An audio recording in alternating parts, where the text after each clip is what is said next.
Yeah, hello guys. This is the part 3 of PMP series where we have going through the traditional method. We have seen the initiation process in the previous slide.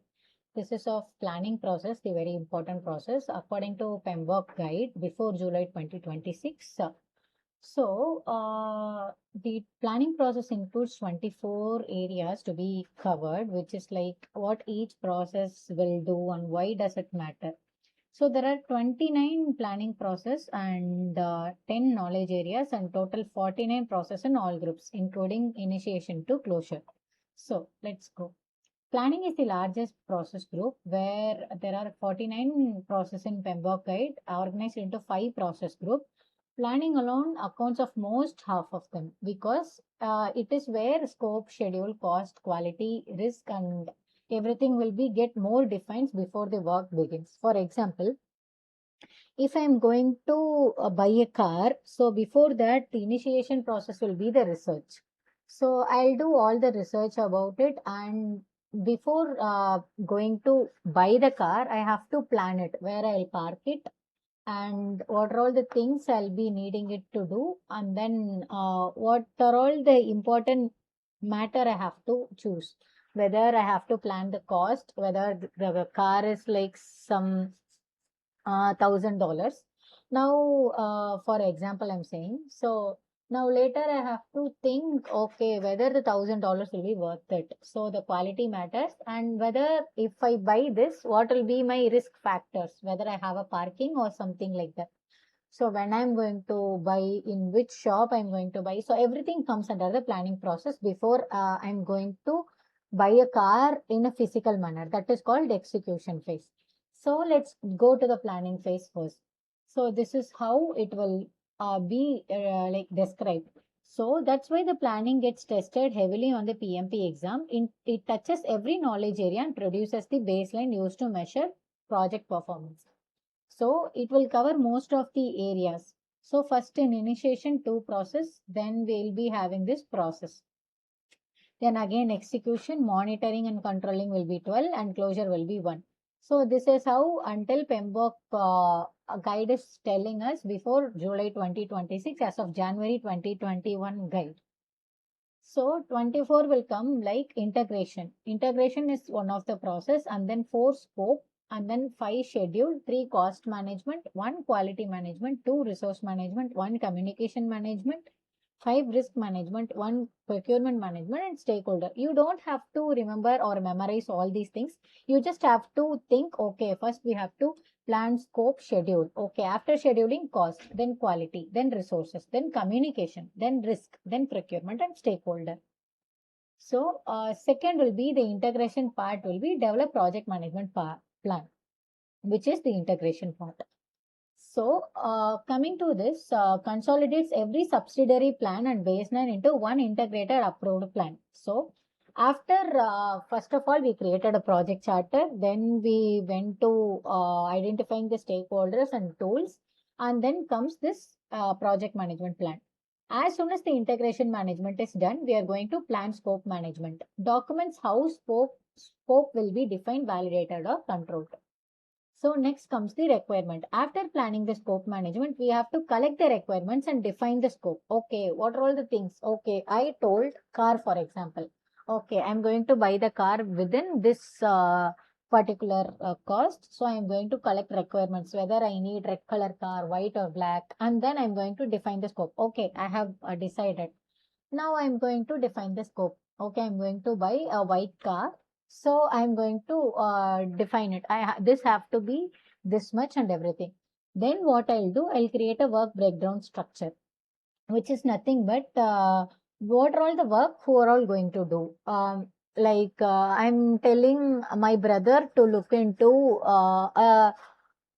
what is that showroom so that I can go and buy. And to some of my mother, my father, and I'm telling them to check what are all the high quality, how much capacity petrol or diesel will be, like that. I'm dividing a work and giving to them. So I'm going to create a work breakdown structure.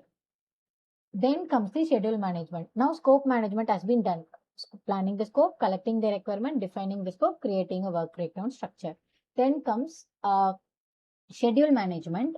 As soon as I have given a work to each of them, I'm going to schedule it. What work should be done in which basis, which is the priority, and how are we going to sequence the activities.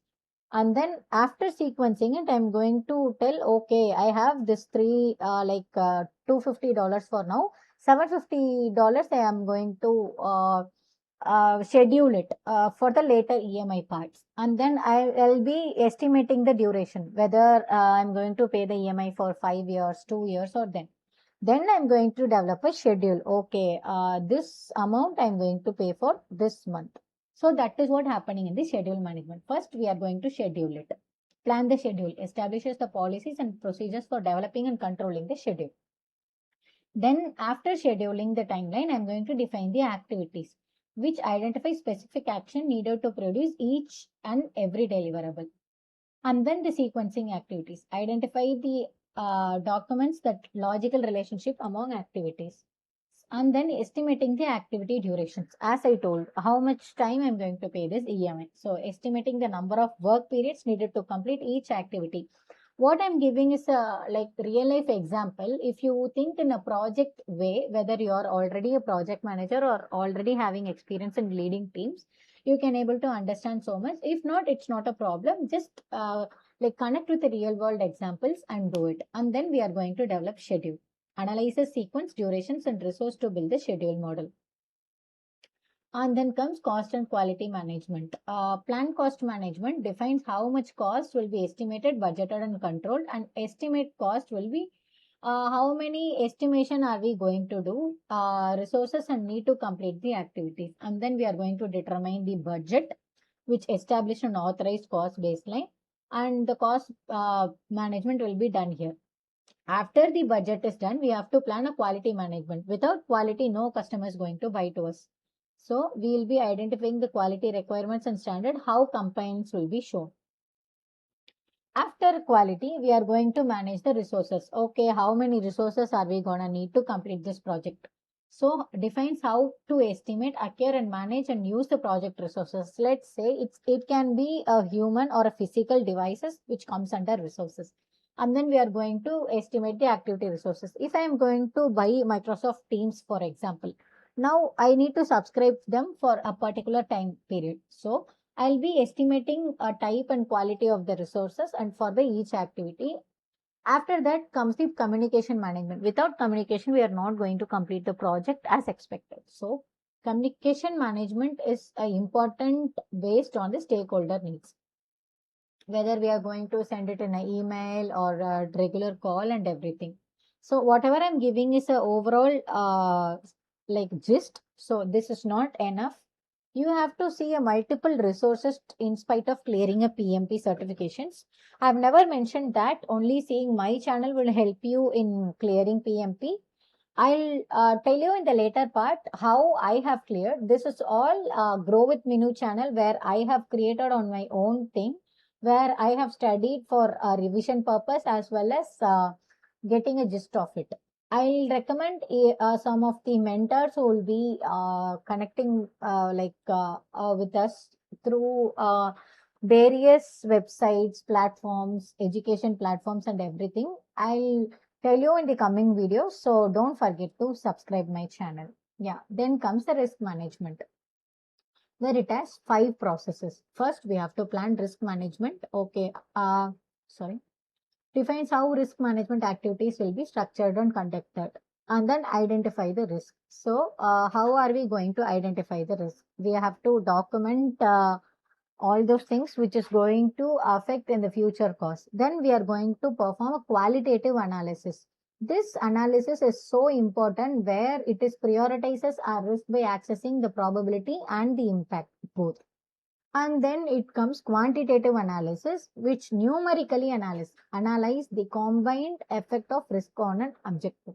See, qualitative and quantitative is the most asked PMP question. You have to know the difference between it.